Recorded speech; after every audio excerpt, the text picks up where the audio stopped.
Hey, Pimpin'. Yo, yo. I've been thinking about language. Oh, really? Like how we communicate with each other, how words have meaning, and how we use these different meanings and different things to kind of get across subtle ideas? I was thinking about swears, but that's a really good topic. I think we need to talk about it.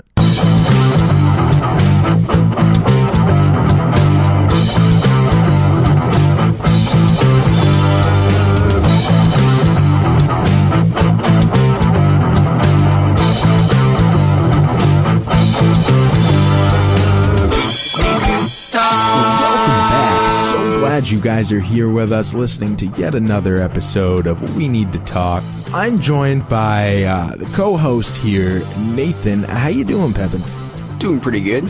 Fantastic. And we have brought back special guest Chelsea. How are you, Chelsea? I'm doing great. If you could, in the mix here, just throw in a sound effect right before I say your name or right when I say your name, and then that'll just give it a little bit of oomph.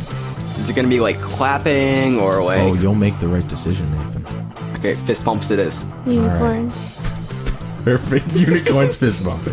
That's it. So the topic here, we kind of teased it at the last one. We're getting pretty good at doing that, is language. Now, I'd love to see what exactly you were talking on here, Nate, what you have to say about language and where you want to go. Something I like thinking about is how language actually impacts our lives, and how certain things are really easy to say and certain things are really hard to say, and how languages kind of have that kind of aspect to themselves. I'm thinking about the Olympic Games, where I was watching what was that sport where they push those things across this floor, with curling. Mm-hmm. So I was watching ice shuffleboard. Yeah, I was watching that, and it was interesting because the announcers were talking about this Japanese team, and they're pointing out why they actually spoke in English instead of Japanese, and they're saying it's actually easier to communicate all the curling cues to each other in English, because Japanese is really hard to say what they want.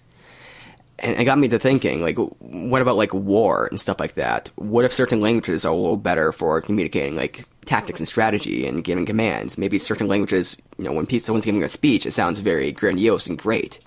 Where other languages, it's very kind of inconvenient to kind of say, we are great, because you say, we together here now in this room are great. An interesting thing that I found was the difference between the French national anthem and the American one. I remember having a game where I was with a bunch of different countries, or people from different countries, and we were playing a game, and at the beginning of each game, one of the countries had to sing their national anthem, and the French one was so voiced, and it felt like we were going to war. It was just amazing. And then it was me and this one other American kid, and we had to sing our song. And it's not, you can't do anything with the American national anthem. Is that ironic that the French national anthem sounds like going to war? I don't know. Well, the French were pretty warriors back in the day. Mm-hmm. Napoleon and stuff, and there's all the 100-year war between them and Britain. Mm. Now, I want to know, I know, Chelsea, you've done quite a bit of traveling around the world, and it's definitely something that is very important to you. I know that. Can you give me a little bit of background on what sort of language-related things you've learned as far as different languages, et cetera, et cetera? What I learned, I learned a lot, but it's one of the more funny stories about what would the word be? It would be the funny things that happen when there's a language barrier. But when we both speak English, and so I was in Australia for 1 year, and then I spent 6 weeks in Bali, Indonesia, and 2 weeks in Vietnam. And so in all these different places, I had to deal with a lot of different languages coming at me. But one of the more funny things that I thought did a great job at illustrating how you can be talking the same language with somebody but not understand what's happening is I was an au pair for this one family, and we were getting ready to leave the house, and so she looks at me, and she's going out into the car, and we're both in the car actually, and she looks at me, she's like, "Oh, can you please go grab my purse off the bench?" And to you guys that means a like bag, a handbag off of a sitting area, like a bench. So I walked into her house and I'm like looking around, didn't see anything. And I was like, I don't know what she's talking about. So I walked back out and I'm like, you don't have anything like that in there. And so she gets mad at me. She's like, no, it's the purse on the bench, Chelsea. And so I walk in and I'm like, I don't know what you're talking about anymore. Like, there is no bench. There is no purse. And then I walk back out and I tell her that. And then she's like, no, the thing that you put your money in on the thing that the sink is in. And so the bench is a countertop and the purse is a wallet. Yeah.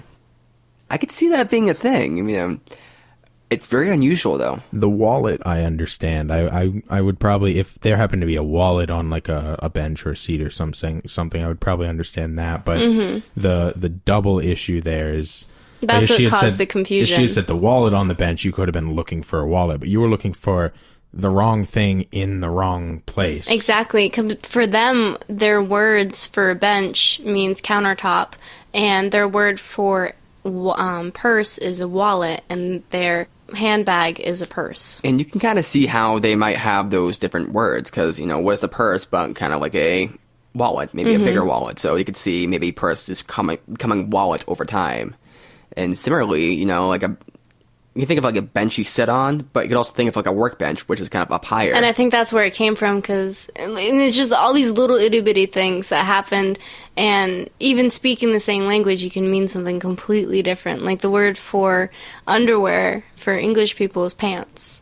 And if I say, oh, I'm going to go buy new pants, it means something completely different to my English friends than it does to you. Like, I need a fitting room for these pants. Right. That might be a little awkward in that scenario. Or, for instance, I told one of my friends, I was like, oh yeah, my friend, Zach, was showing me his new pants. And then my other friend was like, why did you see Zach in his pants?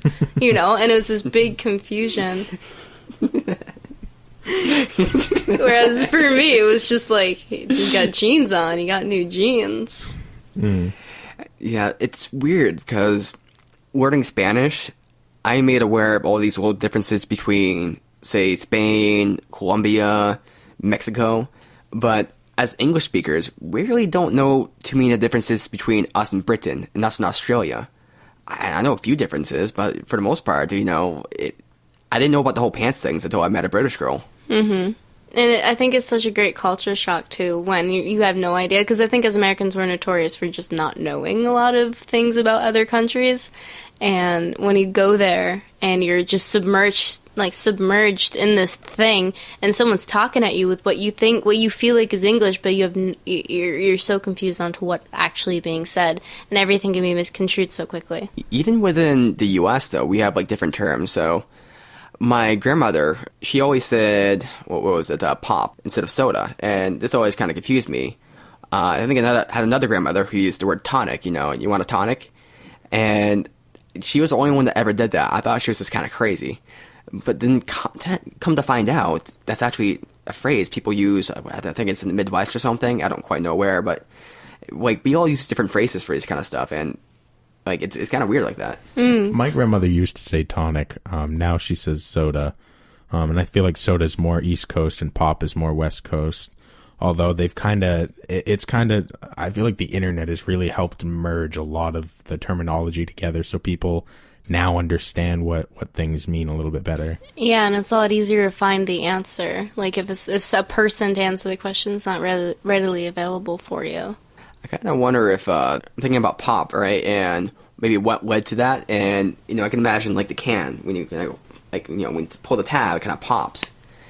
And we call it soda, so there could be some possibility that, we came up with soda before it was in a bottle and stuff, and then when the can came out, and people got introduced to the soda that way, maybe they started calling it pop. Well, it used to be called soda pop. Oh my god. So that's kind of that. So we just segregated them. And then tonic water is what they would call a water that had carbonation and usually other additives. So that kind of is where tonic came from. Apparently, I know the history of soda related words. What's the word there? Etymology or something like that? Etymology. That stuff's pretty interesting. Like, there's a lot of words that are in a language. There's a lot of words that are in our language, which we don't really realize where they come from. I mean, for instance, there's the word enemy, right? And enemy sounds pretty easy, but if you think of the word amigo, you have another word in Spanish called enemigo. And enemigo, if you chop off the go, because Spanish people always have a go, or rather we just kind of chop off goes, you have enemy.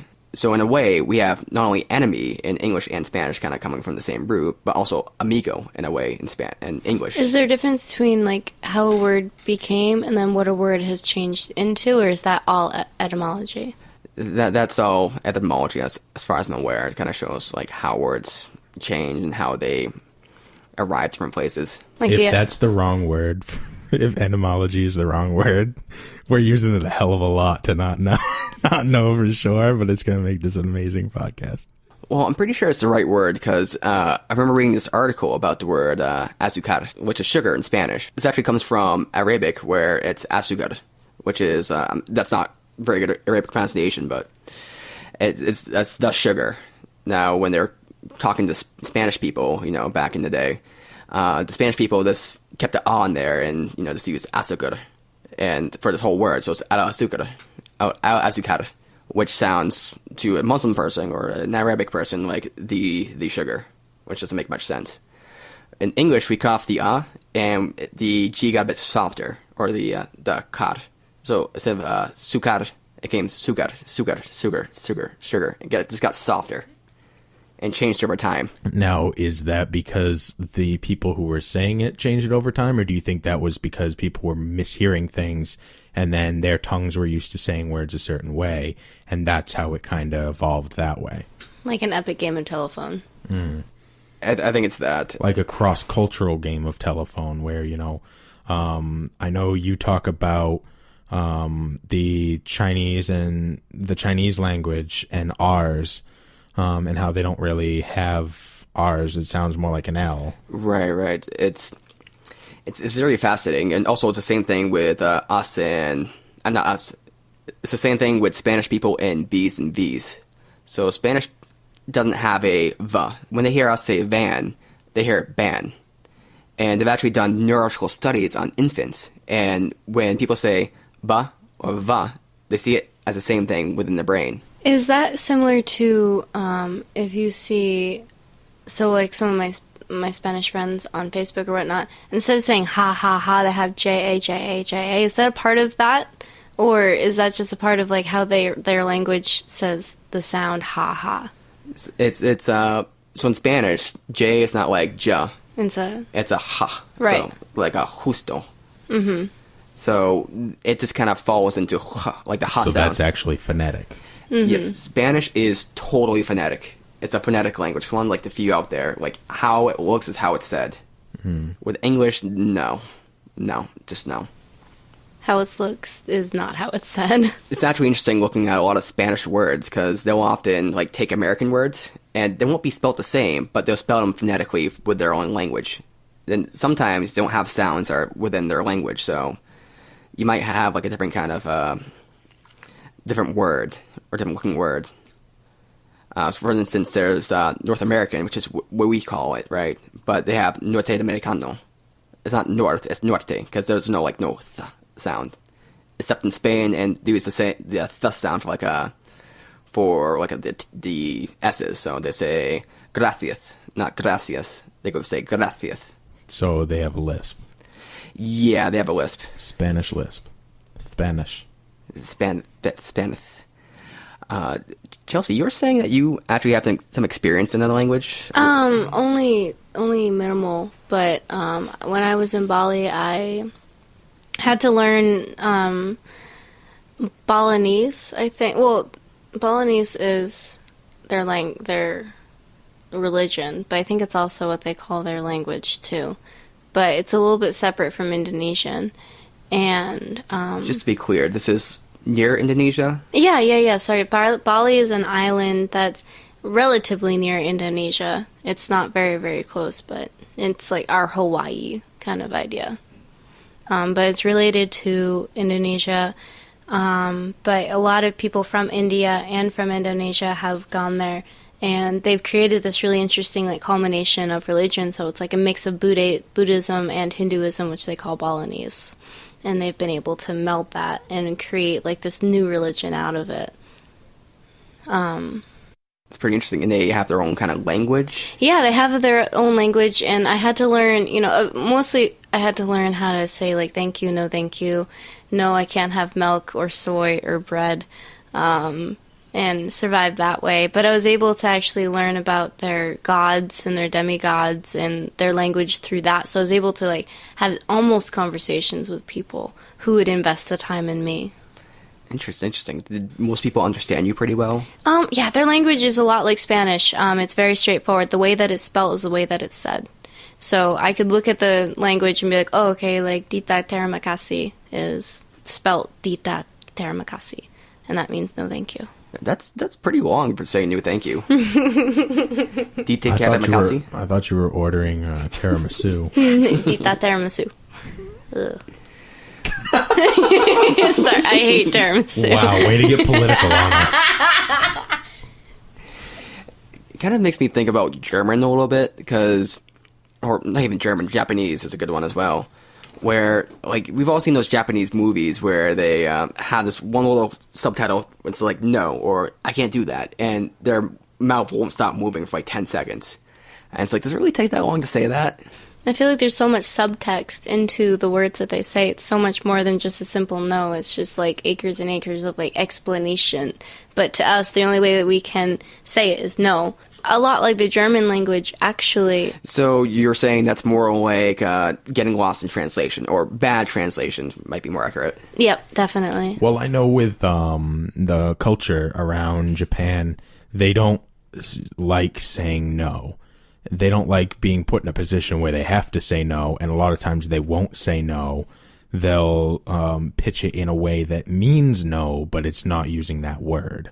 So a lot of what I learned when I was in college and we had like international business course was that, before you go to a country, obviously like research a lot of their customs, especially in regards to negotiations and things like that. Because if you go into a Japanese boardroom and you start like making demands, or like some cultures you will talk about like nothing for like 30 minutes, an hour. You'll just like shoot the shit. But then other cultures, like especially America, it's like you go into that room to make a deal and it's done. Like it's very cut and dry. It's business. You're there for business. But some cultures are the opposite. So you have to kind of know what you're getting into. And with language, if you kind of have to know what you're getting into when having a conversation with somebody, because you don't want to offend them by making them have to say something that might not be culturally appropriate.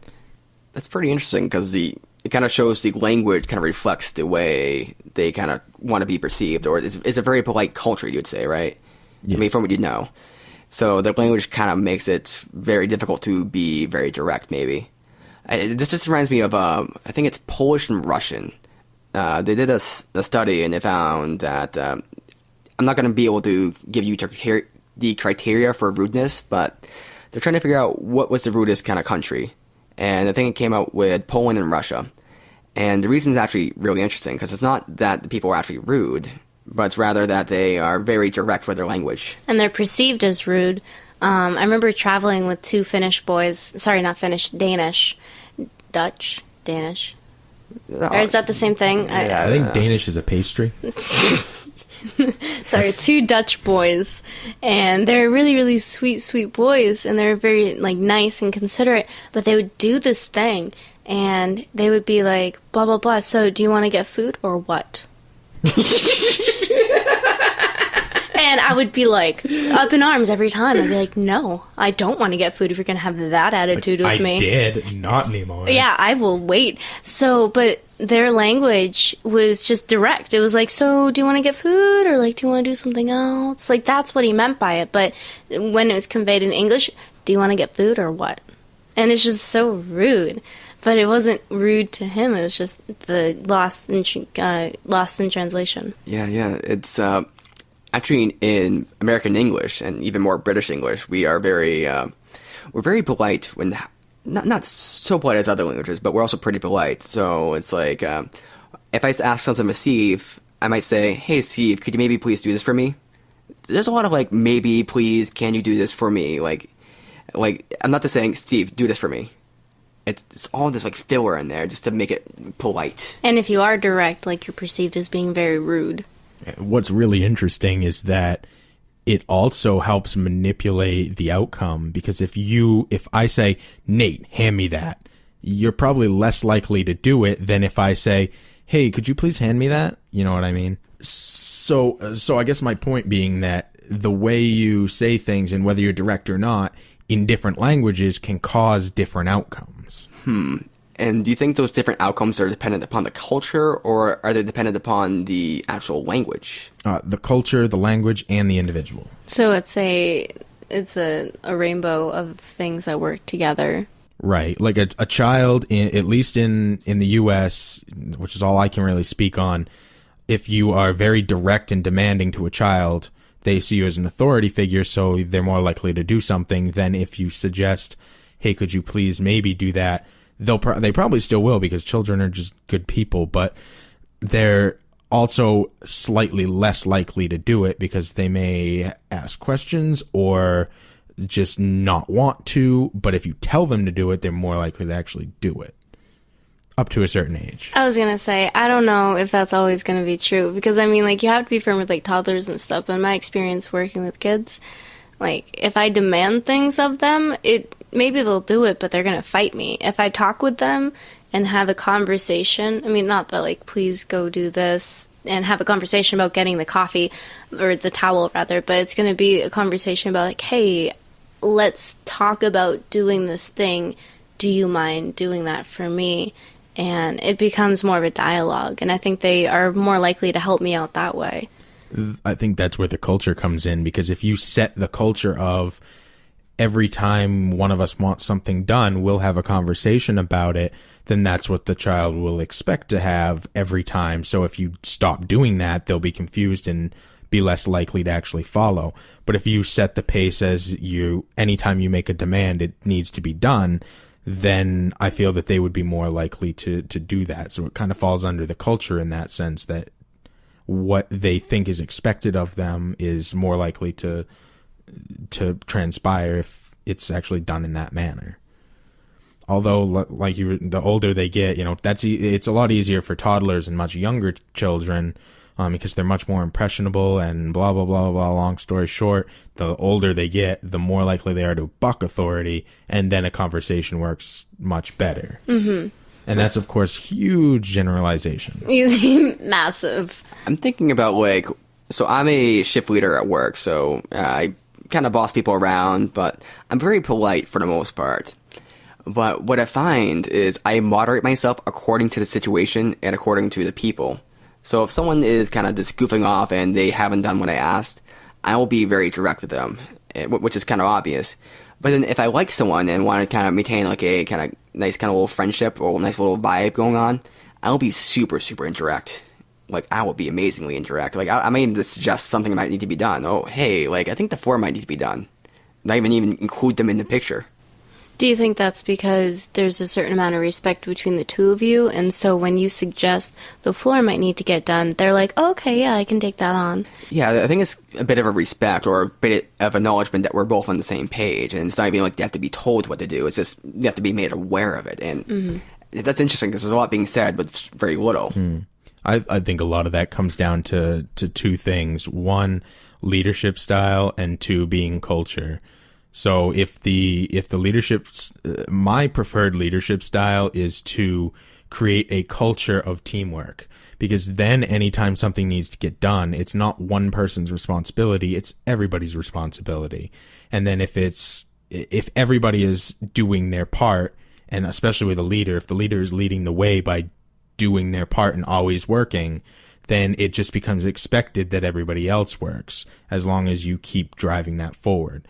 So then you get your base group of people who are all following the same culture, and then anybody new or anybody who's not quite buying into it has to buy into it right away because everybody else is doing or acting that same way. It's just, it's natural, and then you don't have to force, then you don't have to necessarily outwardly be direct.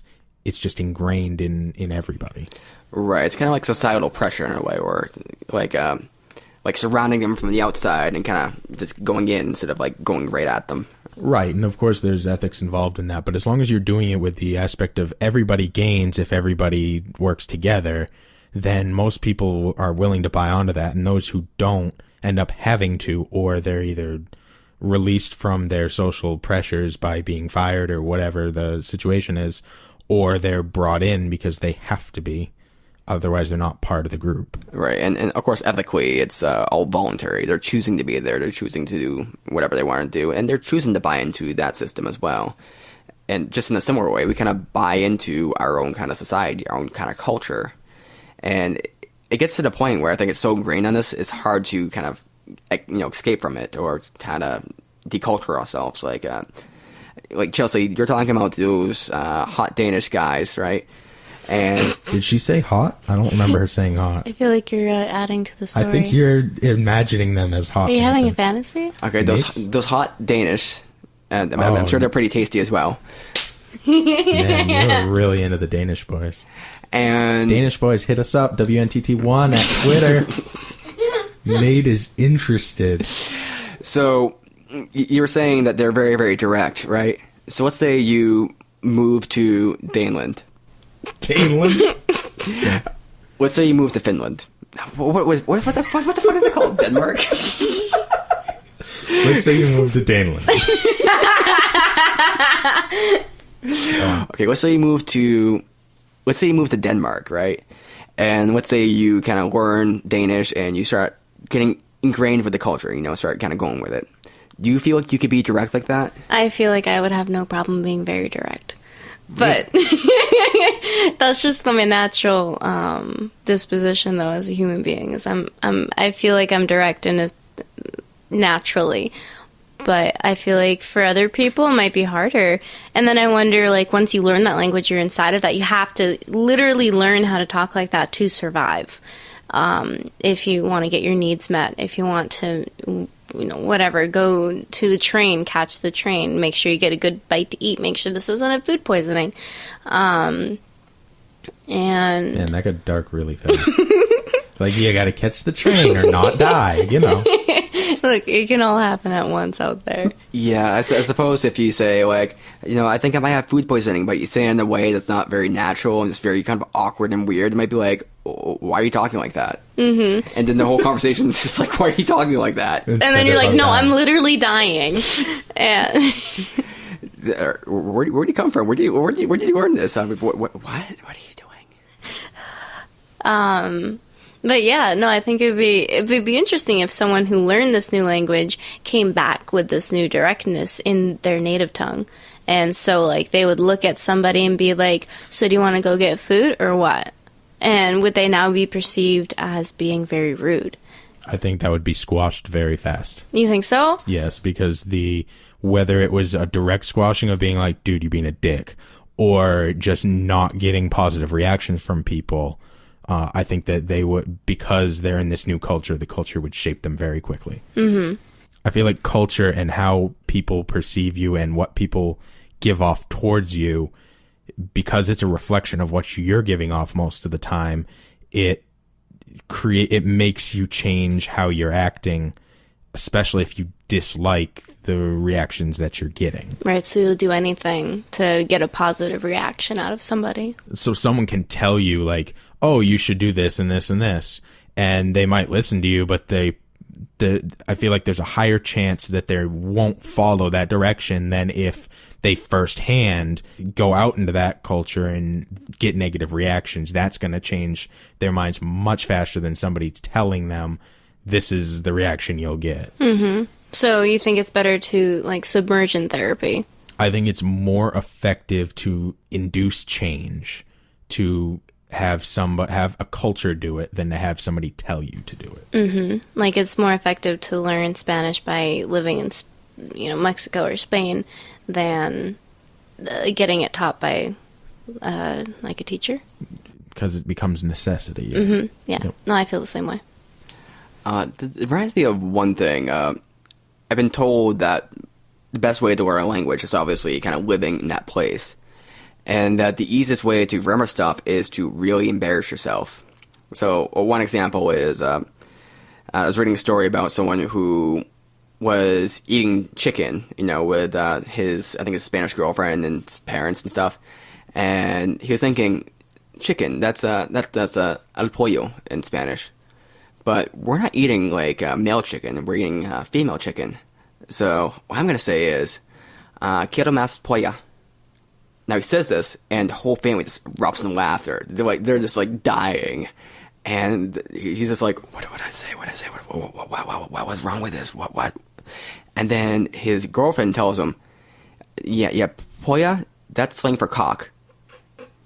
He was just saying, I want to eat more cock. Was he cute Danish boy? He was hot. Let's hope so. Sorry, hot Danish boy. But you gotta imagine if that happens to you, you're never gonna forget that, and you're gonna learn that super easy. And this similar with culture. If you kind of mess up culturally somewhere, you're not gonna forget that. It's gonna be embarrassing. Mm-hmm. Well, yeah, that's why I still remember my purse on the bench story. Because, I was thoroughly embarrassed. Do you ever get confused now? When I first came home, I had a really tough time, because I was there for a year. So, I was there for a year and was, completely submerged inside of, Australia and all of their nuances and their language and, everything different that they do and say. And when I came back home, I would say, Zed, and I'd be like, nar, and I would talk in the things that I learned. Because I had to learn them so quickly and use them every single day. And so it annoyed a lot of people, actually. It's funny how annoyed my friends, well, a couple friends in particular, they're like, no, this is so weird. So you're ever oh yeah, it's on the bench over there. And they're like, what do you mean, Chelsea? Mm-hmm. I would definitely do that. Or something that messes a lot of people up here, which is funny to me, if you're reading off a phone number. So if you're like, hey, it's or whatever, if there's two numbers, they would say double numbers, so it would be 2122239. And when I would say that here, people would be like, hold on, what? And they would get confused, and I'd be like, 77722. I wouldn't get. If someone said triple, so I say 111 because we have numbers at my work, so my number has 3 ones in it. That doesn't confuse anybody, but I think double one would just confuse everybody. Yeah, because they'd be like, 2 of 1, there's 2 ones. What? And it would be confused. Yeah, I understand. Wait. Why don't you just say 2 if you're saying double 1? Mm-hmm. My phone number is just 7 5s. So your phone number is 45?